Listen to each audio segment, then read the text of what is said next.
Have you ever wondered what would happen if you put three of history's most controversial religious figures on trial, but with an AI as the judge?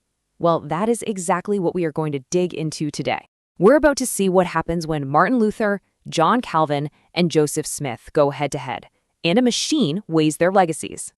You've got Martin Luther, the fiery German reformer, John Calvin, the brilliant systematic theologian from Geneva, and Joseph Smith, the American prophet.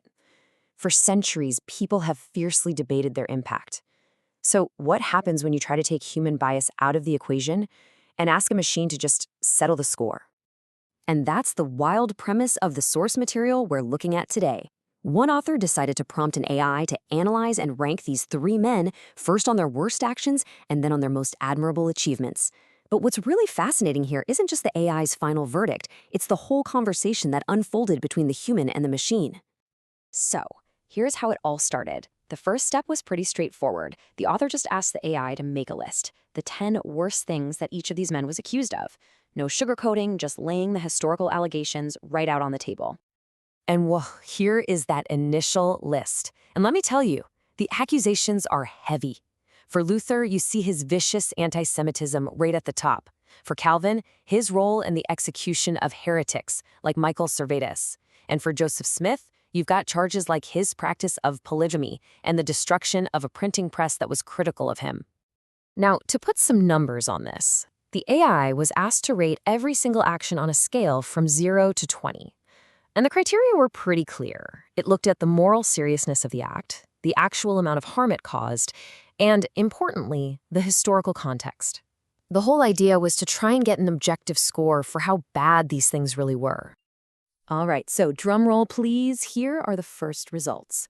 Joseph Smith comes in with the lowest, worst score at 104. John Calvin is next at 124. And Martin Luther gets the highest score, 130.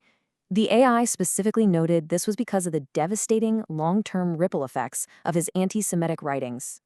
But this is right where the story takes a fascinating turn. So the AI gives its verdict, but the human author, he's not buying it. He believed that the AI's cold, hard logic was missing something absolutely crucial, a deeper, more comparative sense of historical context. And the whole disagreement really zeroed in on this one number, 18.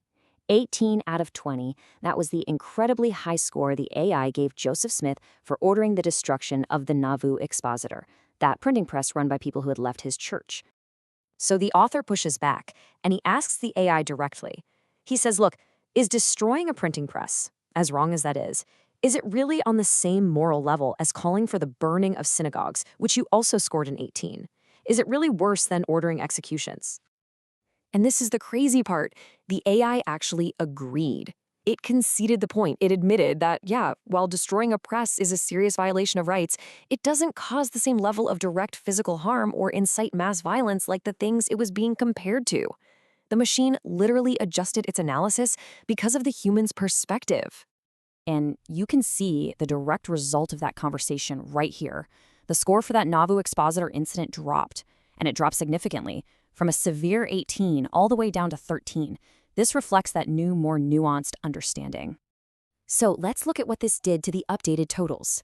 After this and a few other tweaks, all the worst scores went down.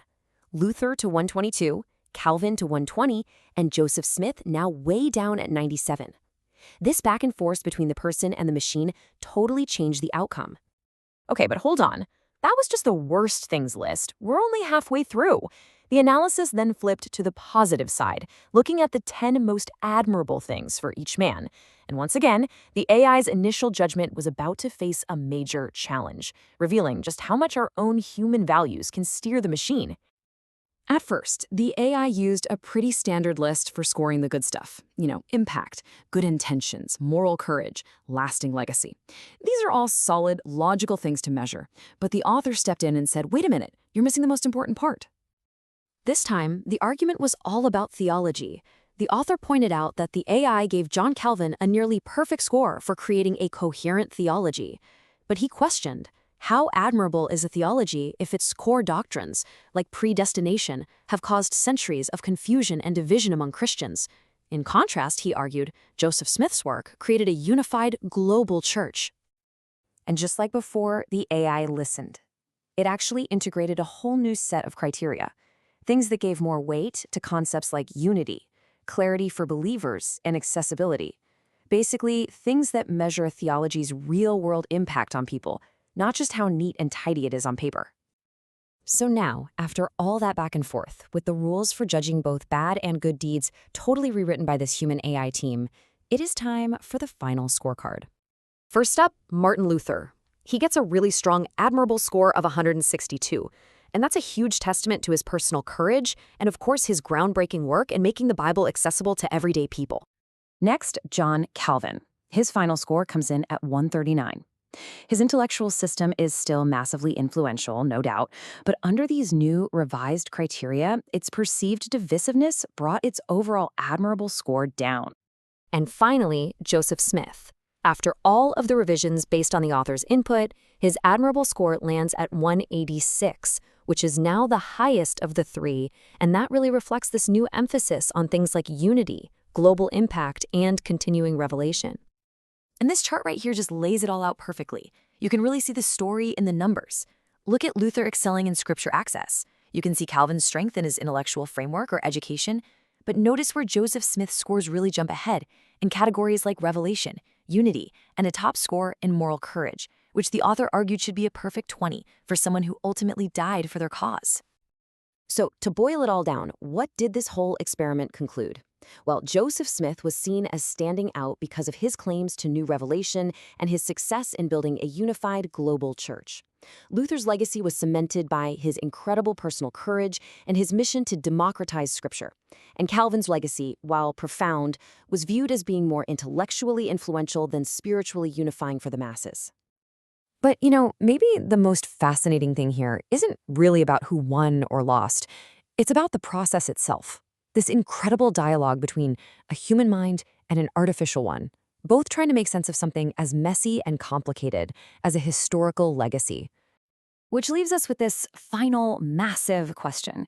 When we ask an AI to judge history, is it giving us a truly objective answer, or is it just giving us a more sophisticated, more articulate mirror, reflecting the values and priorities that we, the human users, teach it to see? It seems the quest for a final, impartial verdict on history, well, it continues, even in the age of AI.